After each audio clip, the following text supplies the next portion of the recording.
Yeah. The church is always a part of history. Oh, let me close this. I'll close it. And well, we could even debate this now, like even now in modern day times, it's still a part of things, but does it play a different part in government now? Is it Unfortunately, yes. yeah, I mean we could write a It whole encyclopedia set is. about it, right? Yeah. The and again, most churches, but again, I'm familiar with Baptists. I've been a Baptist for wow, over 60 years now, Mm-hmm. well over 60 years. Wow. Um, and sometimes, in particular, as I've studied more, I think even when we have what we call Bible study, Yeah. it seems to me we're limiting ourselves to studying words in the Bible, if Mm, you know, and not digging enough into some of the concepts there you go. The and context of it. the context, right? And I Agreed, agreed. and I think I really believe, and I know why. I've talked to, in some cases, pastors who sometimes believe or have sort of indicated that if you teach too much of the history, it may weaken people in their uh, Y'all. belief structure with God. And I But sort of feel the other way. As I've I feel learned the other more, way. yeah, as Because if I've you learned more, know, and I was talking to somebody that I found nothing yet as I've dug more and taken these classes, nothing that weakens my faith. As a matter of fact, it's it is strengthened sort of strengthened it because now I'm getting a better picture of what it took for the word to get to me. to get there. Right. Yeah, it To get wasn't there. magic. It wasn't like No, this it wasn't magic. magical thing and it came out. But the to me, I find it actually comfort in a sense That's to Mhm. right. know that there was a struggle, so that even in understanding my struggles, that even for the word of God to arrive to my ears and my heart, there was some struggle in it. That's right. There was a struggle. Good morning, Antoine. Good Good morning. morning, Antoine. We want to say good morning also to our students who are watching. We've been having a wonderful discussion that kind of brings us as an intro to this, excuse me, to this session where we said that church history has always existed, or Mhm. Christian history, or whatever you want to call it, has always existed, and it has always played a part in culture. All right, y'all, let's get caught up. I'm gonna go back to last week just in case anybody got stuck, and then we're gonna come back to this week. Oh, I know what I did. And then we're gonna come to this week, which is week 7. Last week, we were in the chapters 9 and 10, which talks about conversion and culture. And it says, the other chapter, chapter 10, says green shoots. Last week, we started talking about your discussion forum about these popes that were just disastrous, should I say. If you haven't done the discussion post from last week, make sure you get that done. Your discussion post from week 6 says, why were some popes disastrous? And what did their acts do to the church? Discuss the impact of negative and improper leadership on a church or any organization. So I won't give it all away, but we started chatting last week about these popes, and some of them wanted money, influence. And when you have influence, it brings power, right? And Mhm. unfortunately, that happened. Make sure that you complete from last week quiz too. This week is week 7, y'all. We got one more week left, and we're gonna be wrapping it up. We're going to talk about popes and kings this week. I want you to look ahead. We have the historical figure research paper. I want you to go to week 7 and check out the directions. This is where you're going to research one historical figure, not a whole bunch of them. Just pick one person. There are a million of them. I gave you some suggestions, so if you click on that assignment, I gave you a few suggestions, but you can really just go to the back of your book and kind of go through the index if you're like, I'm not sure who. Mr. James was talking about different individuals, and in this particular course, we learn like how Christianity came to be. There are a lot of times when we learn who we are by looking back in history. So one of the key things, now this is just me, one of the key things when I study history, because I can get very bogged down with dates and people and stuff. If I can find a person that I relate to, or when we bring out culture. So if you guys were with me for the Old Testament, I always want to bring out people that have African, I can't talk, that have African heritage. So for example, like Tertullian was an African church father. And when you research individuals like that, Tertullian is just one, but it really helps to bring your understanding to where you are in history. All right, everybody. We're also, I want you to go to week 8. Oh, I didn't share my screen. I want you to go to week 8, and you can just peruse right there in week 8. But in week 8, you're going to have Final research. yes. So you have the final research paper. And a final exam. I'm going, and you know what? The final exam is actually a quiz on chapters 9, 10, 11, and 12. So I had to phrase it. Some folks come and look at our the powers that be come in and look at our course and just make sure we have certain things, make sure I'm not cheating y'all. So next week I want you to look at week 8 just to give yourself a heads up. The final will actually be a quiz that was already going to be scheduled for week 8. And that will consist of chapters 9, 10, and 11. That's it. And your research paper will be on one particular church history topic. And I need to put your due dates in here. One particular topic. There are a lot of examples. I heard someone already saying they're going to do Council of Nicaea. You can Okay, wait a do. minute. So let me get this right. Yeah, no problem. So we got our historical paper due this week. The person. Right. That's due this week. And next week we have a final exam and the final research paper due next week. Yeah, I'm gonna make that actually, that's gonna be due in May. I have May the 1st, because it's gonna be due like the week of finals. And I believe that's either May 1st or May 3rd. Now, in the other class, I think you said the paper is going to be due May 5th. Okay, so May 5th, so that'll be towards the end. I'm looking for your calendar now, but it'll be here's the calendar. I just want to make sure I get it in before grades are due. So I'm going to update those days. Okay, so your final grades are due. Yes, so May 5th will definitely work for this class too. Because all grades will be in a few days after that.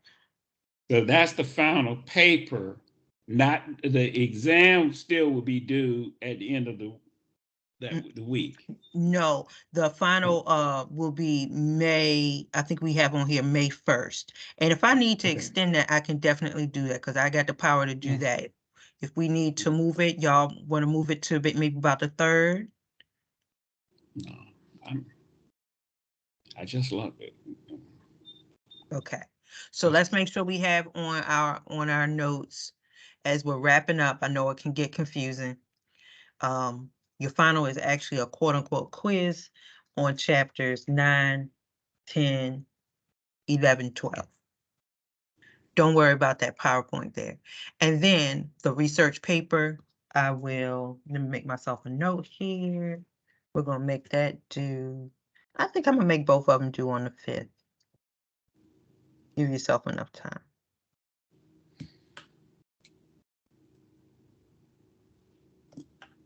Examine the paper. All right, everybody. Not trying to confuse you, but I just want to make sure we get to next week to give yourself a heads up. I know we have other lives, so you can plan things accordingly as well. Any questions? Y'all okay? Mm-hmm. All right. Thanks, Antoine. All right. Now let's get right here. We're going to double back, and I want to,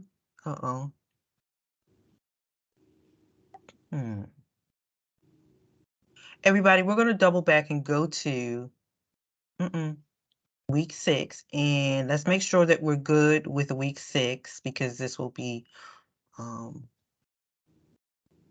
chapters 9 and 10. And then if we're good with week 6, we'll come to chapters 11 and 12. All right, here we go.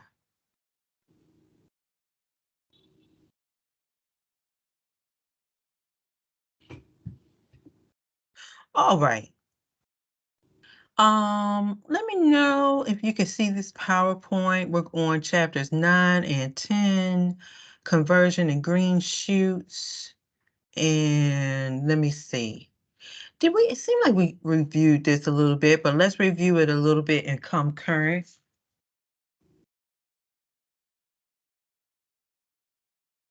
All right. So around the 800 to 900, y'all, we have Christianity is spreading, it's moving into other lands. It is and here's another thing too, as we were having this discussion in the intro part of our class, Christianity was already in Africa before the North American missionaries got there. So I want you to always keep that in mind as we study Christian history. You know, sometimes you get people that say, oh, it's, it was forced upon the slaves and things like that. Well, they had already knew God. Christianity had already been in Africa before they got there. So they might have been late. They might have been late to the party. So Christianity has moved and spread into from that Rome area. You just said tardy to the party. Yes, they were. They were tardy to the party. They were probably the ones that were pulling up late.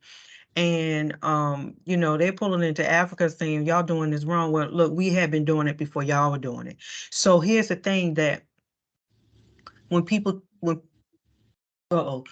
tell us, oh, it's a white man's religion or it was forced upon them, and when we say them, our African enslaved ancestors, you kind of have to press pause with that and say, wait a minute, let's look back at history and see where Christianity first spread to. All right. So around the 800 to 900, y'all, and Christianity is not on the earth either. So we have to be cognizant of that. Other religions existed before, after, and during the time frame. So Islam is moving in on their territory and it's also becoming a threat to them. Theodore of Studios, he was an abbot, like a monk, right? And he was forced to move his monastery. And his monastery, he had to move it because of the Muslims, because they kind of pressed him for that particular area. So why would, in Christianity, there was a monastery? Okay, yes. So in early, remember, let's go back. I'll go back here. This is 8 to the 900s, right? Monasteries were places where the monks, or what we may call like an abbot, would go to study. They did not have jobs like regular people did, or families. This is where they went to live. But Antoine, as we start to read and research, monasteries were not popular for everyone.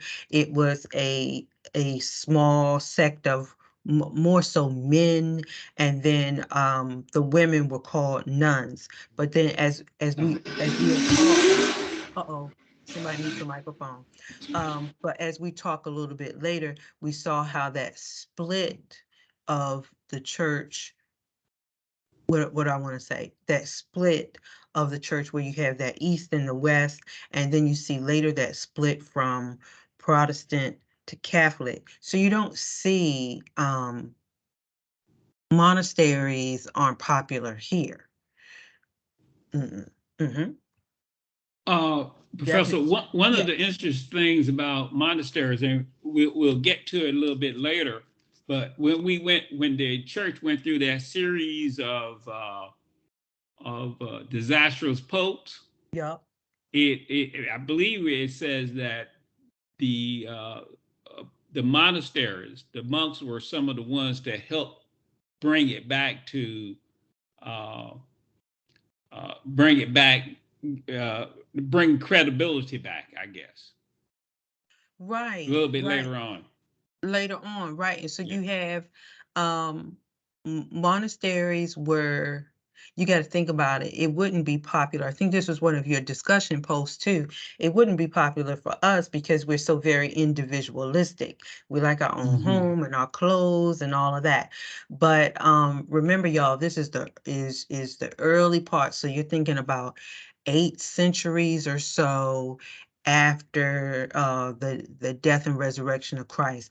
And Christianity means something different to them. So for that group of individuals, for men, they would separate themselves and they would live together in what they call a monastery. But they weren't just sitting there just singing songs, but they would, yes, worship, but they were working. They did scholarship, and later on we see Mr. James and I were having this conversation.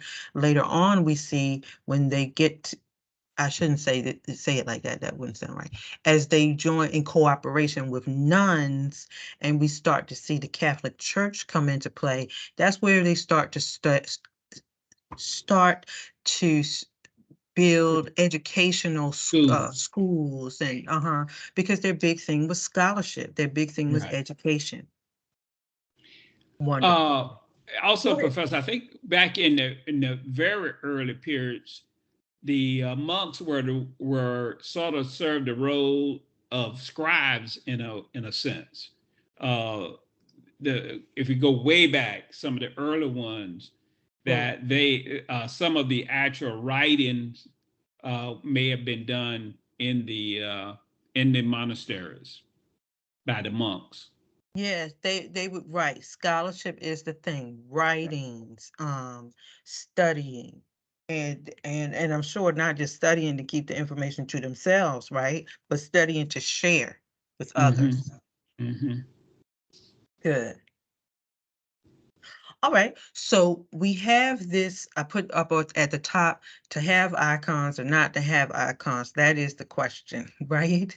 And they keep church history is nothing but debate after debate. I thought this, you thought that, but then they come together in some situations with these councils, and then sometimes we have just literal conflict going on. So there becomes another debate in the church. Leo, I believe that's the fifth, says, yes, we can revive the icon policies. And when we talk about icons, I mean like a statue, a replica of a person. And he said, yeah, you could have them in the church again. And then some of the monks were opposed to the idea. They were killed. Leo was killed. He was assassinated. And his Mm. successor, which was Michael II, what did he do? He reversed it. He brought back worship of the images or the icons, like a statue. Then here we go again at 829. Theophilus opposes the icons. He gets killed. Then here we go again. Theophilus's widow, she said, bring them back. Mhm. I mean, it is an ongoing debate. Even okay, if you attend maybe like a Catholic church now, you will definitely see um several statues of maybe like a Mother Mary, uh, a Jesus statue outside, Saint Paul, all the saints or something like that. And not that because it's material, right? It's stone or something, but not that it is the person, but it's a representation of that person or Jesus. All right. So I believe we hit this one. If you want to, you can use your phone or your computer and get a map. And I want you to identify some of these regions that we just don't even think about over here in North America. So if you're watching this video, you could pause this and then Google Bulgaria. Anybody heard of that? Bulgaria. If you put it in your phone, I'm curious. If you say, where is this and how can I get there? The phone probably will go crazy, Mm. on the maps. But Google Map. But I'm looking at it here. Istanbul, that's Turkey. You go up northern to Turkey, you have Bulgaria, Serbia, Albania. These are Czechoslovakia. These are areas, I'm going to be honest, in our North American minds, that sometimes, y'all, we don't even really think about. Mhm. And have you thought about it like this? To think that Christian churches existed there. So in the 9th century, missions were going to Bulgaria, Croatia, Serbia, Czechoslovakia, to spread the word at these Eastern churches.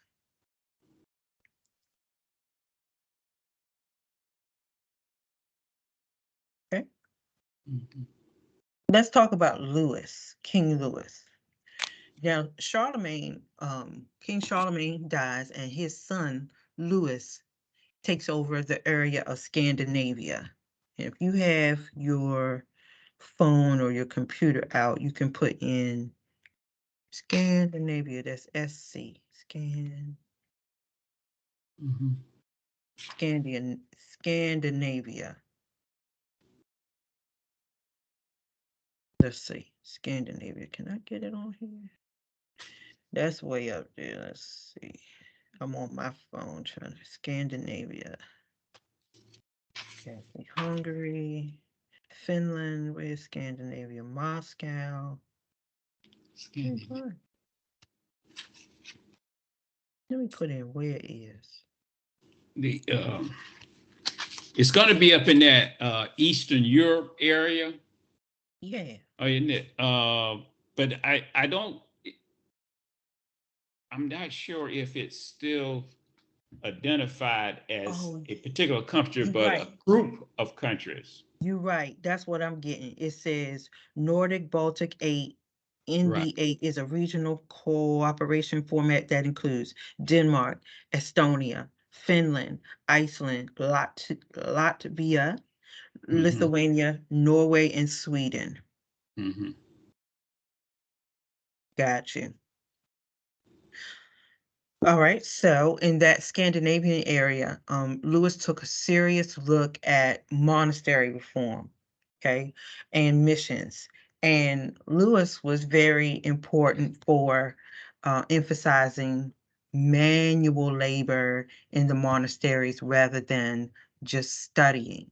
Mm-hmm. And if you look at the right-hand side, this is a picture of an abbey. An abbey's like a monastery. And do you know that this monastery, abbey still stands hands today. Mhm. Lots of them are still around, and it's just blown away how to think the architecture held up that long. Not to say that they didn't restore things, you know. Mhm. So remember, Lewis said, okay, we can have the monasteries. I'm gonna reform some of the things, but I want you to do some work.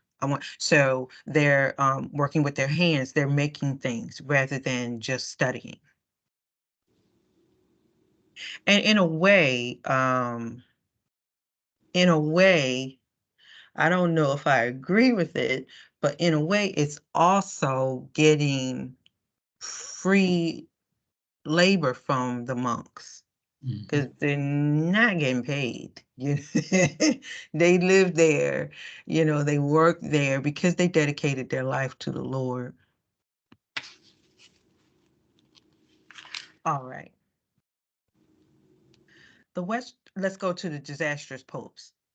Mhm. The Western Church had a string of problems and issues with these bad popes, their leaders. And if you think about the Pope today in the Roman Catholic Church, I mean, like he is highly revered, almost like they put him like right up under God, right? But many of these popes were just corrupt. And becoming a pope at that particular time, it wasn't just about a calling on their life to serve people, but it was also about political power. Mhm.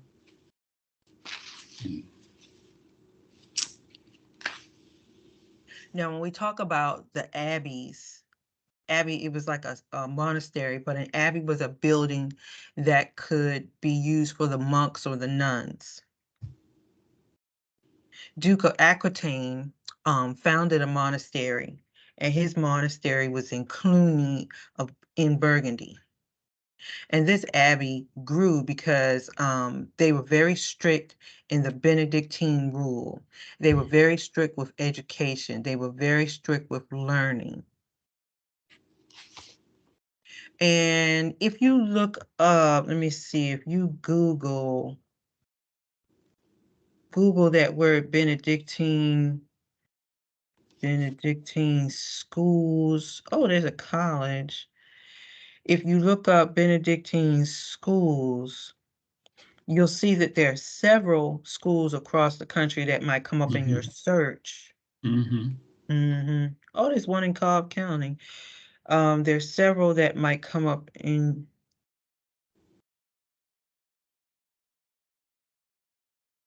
your search, but this is considered more of a stricter type of education. And I know there's one in Savannah. It's I want to say it's Benedictine Military School or something. Yeah. All right. So let's keep pulling down and let's talk about the Bogomils. The Bogomils were what we call were dualists or Gnostics. And Gnostics, the Christians really couldn't quite understand Gnostics because sometimes they believed in things that were different from what they believed in.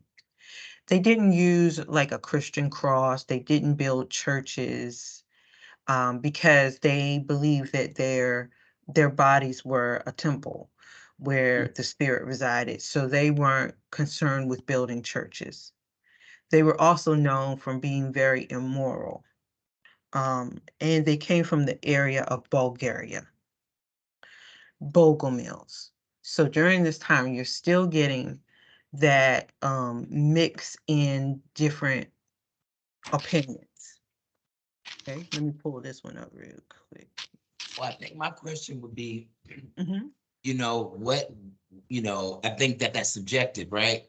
Like immoral, right? So what, and when we speak about immoral in reference to who and what, Yes, yes. you So know? remember, going through history, you're gonna always get different groups, different factions that do something that might be opposing to another group. And you're right, the other group might be like, no, we don't do it like that, or what are you doing? Or maybe it goes against something that was you know, in their learning or what they were taught in their Bible or something like that. You're right. And sometimes it can be considered different from what another group was doing. Okay. You know, along those, you're right, Professor, because words, and this is why it's sometimes important to have word to make sure you study context, because if you go back and in the first century or early century, Christians were actually referred to in a sense as atheists because they were not accepting as a matter of fact, the Romans, as a matter of fact, because they weren't following their gods, what we would call pagan gods. Yeah. Referred to as pagan gods because they weren't worshiping these societal pagan gods or such. They were actually referred to as atheists. Yeah. And so, right. So it changes on what's in society at a time. There you go. Good point. Good point. And it's still changing, isn't it? Mm-hmm. All right. Okay, let's see. In essence of time, let's touch on chapter 11 and 12. Let's see what we can get down here. So we have Christianity is continuing to spread to more places. It's spreading and moving northward towards Iceland. I put a map. Yeah, I got a map up there. It's continuing to move to Iceland. It's moving to Hungary. Iceland also, watch this, moves to make Christianity its religion in the year 1000. But the church is not very popular. It's a bit weak at that time. But I thought that was quite interesting how they Iceland moved to make this like their official religion. And remember, not to say that it's not other religions being practiced. Of course it is. Okay. So remember, now in this particular point, like we're in the thousands now, we're entering the thousands. So we're starting to see it move to more places. And I always just found that to be very interesting because remember, it's not like us today where they had cars and emails and planes. They are literally walking from place to place. Mm-hmm. Now they might have more technology, and I say technology, but better writing instruments than what we saw maybe like in the New Testament, but still not what we have today. Mm-hmm. All right, let's get some terms down.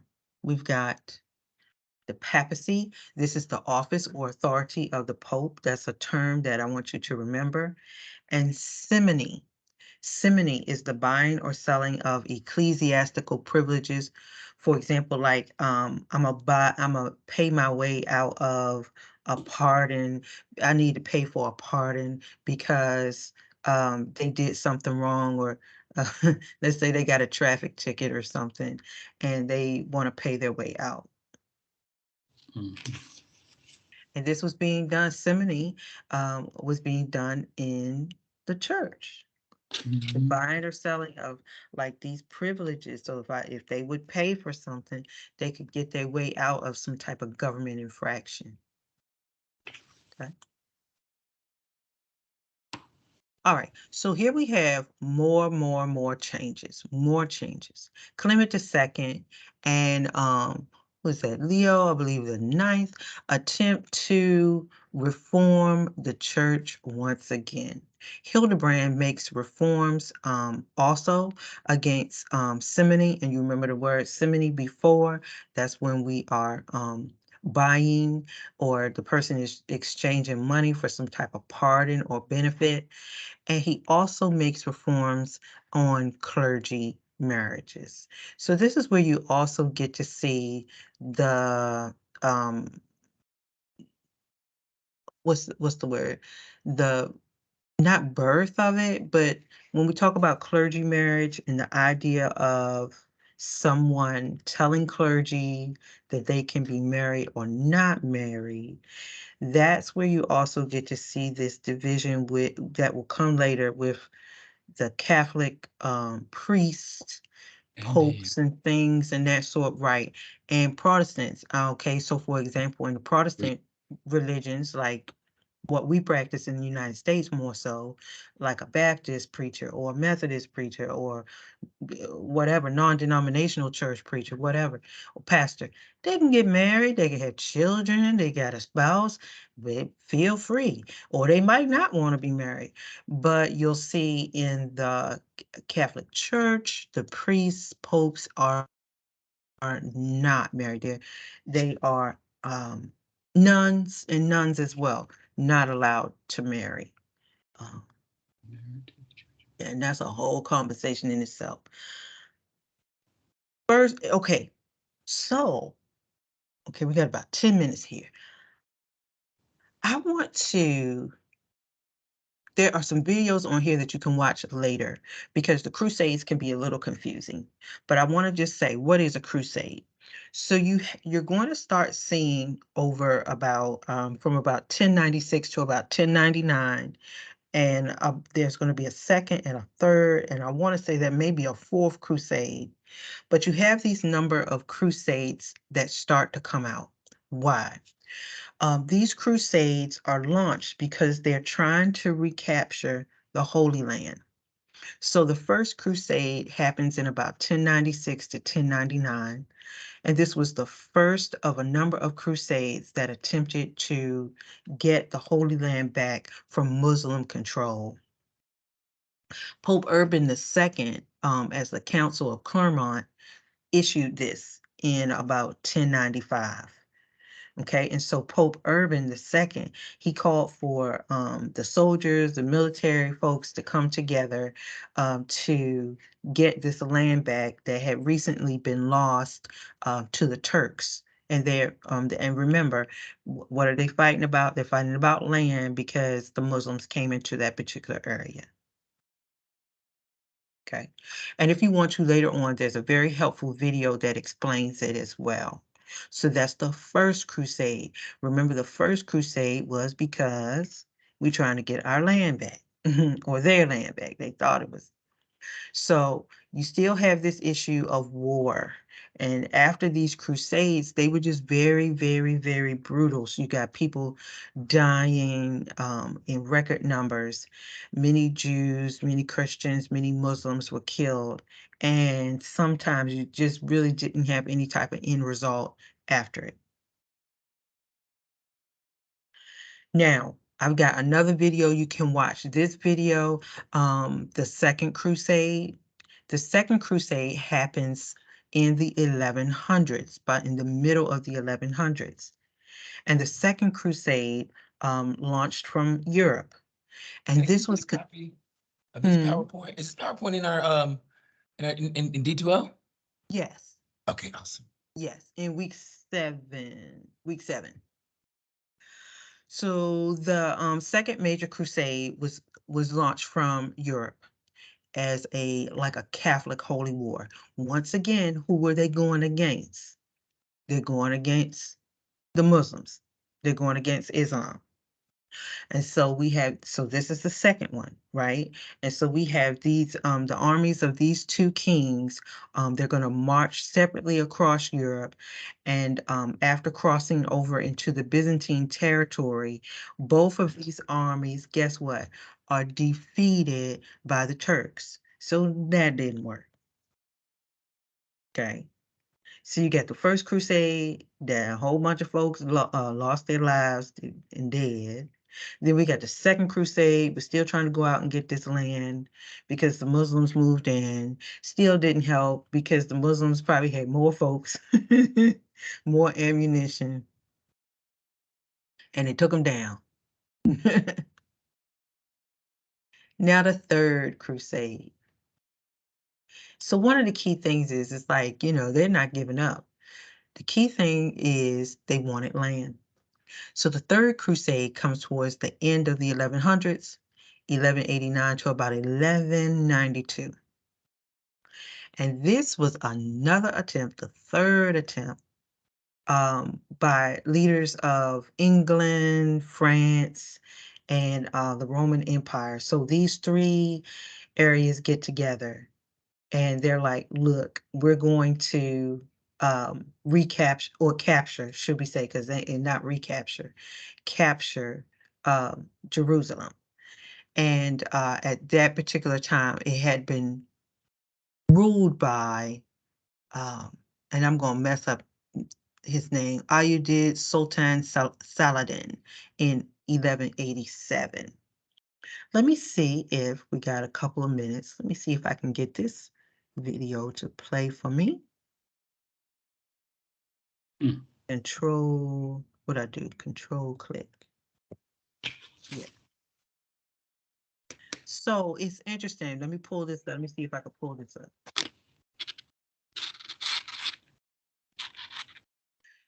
So we just have fight after fight, crusade after crusade, trying to get their way. Let's see.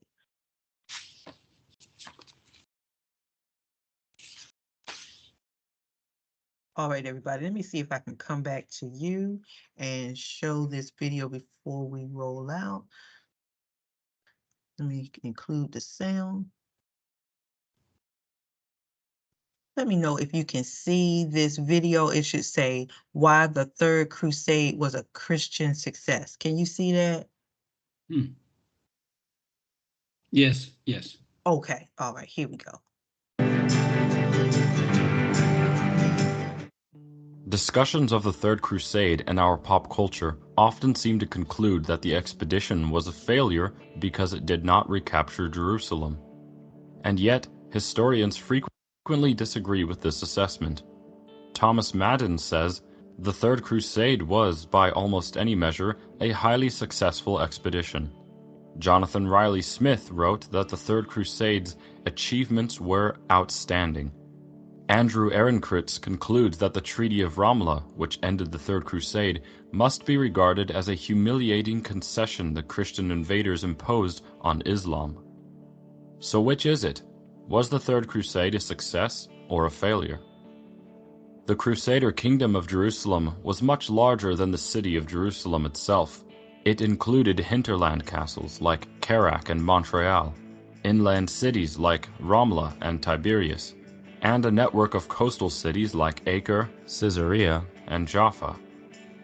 After the Battle of Hattin in 1187, Saladin, the Sultan of Egypt and Damascus, conquered virtually all of this.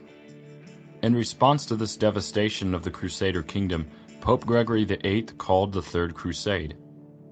When Richard the Lionheart, the primary leader of the Third Crusade, arrived in Palestine with his army in 1191, he found the kingdom of Jerusalem, as it existed prior to Saladin's conquests, all but lost. Only the port city of Tyre remained in Christian hands. But Richard began to reverse many of Saladin's important gains. Acre, the wealthiest and largest port city, was reconquered by the Christians. Next, Richard defeated Saladin at the Battle of Arsuf, re-establishing Crusader control of much of the coast and allowing the Christians to reoccupy Jaffa, the port city nearest to Jerusalem. At this point, Richard made 2 military demonstrations toward Jerusalem, though he never actually attempted to recapture the city. Richard's navy allowed him to dominate the coast and keep his army well supplied, but Jerusalem lay far inland, where Saladin had the advantage. Therefore, Richard determined that Jerusalem was not a viable military target at this time. The holy city of Jerusalem was the spiritual fixation of the crusade. The fact that Richard was unable to capture it was a disappointment to the Christian world. But does this mean that the Third Crusade was a failure? In fact, the Third Crusade succeeded in several important ways. As mentioned earlier, Saladin had essentially captured the whole of the kingdom, but Richard's conquests re-established Crusader control of some of the most important territory in Palestine. Saladin attempted to reverse this situation, besieging Jaffa in 1192, but Richard repulsed this attack, defeating Saladin soundly at the Battle of Jaffa. Prior to the Third Crusade, Saladin had been poised to exterminate the Crusader presence in Palestine. But by the end of the Third Crusade, he was forced to recognize Richard's conquests in the Treaty of Ramla. Saladin's servant and biographer, Baha ad-Din, tells us that Saladin was very unhappy about this treaty. "Our enemy will grow strong now that they have retained these lands," the Sultan lamented. We can see then how the Third Crusade was a reverse for Saladin, since he lost control of the economically important Palestinian coast. And although the Third Crusade did not regain Jerusalem, it did regain Acre, Jaffa, and other coastal cities. So overall, it was a net positive for the Christians. In addition to the territory he reclaimed from Saladin, Richard also captured the island of Cyprus off the coast of Syria for the Crusaders. Cyprus was both economically and strategically important, and its addition to Crusader territory was one of the most significant achievements of the Third Crusade. We can see then why historians tend to judge the Third Crusade as overall a success for the Christians.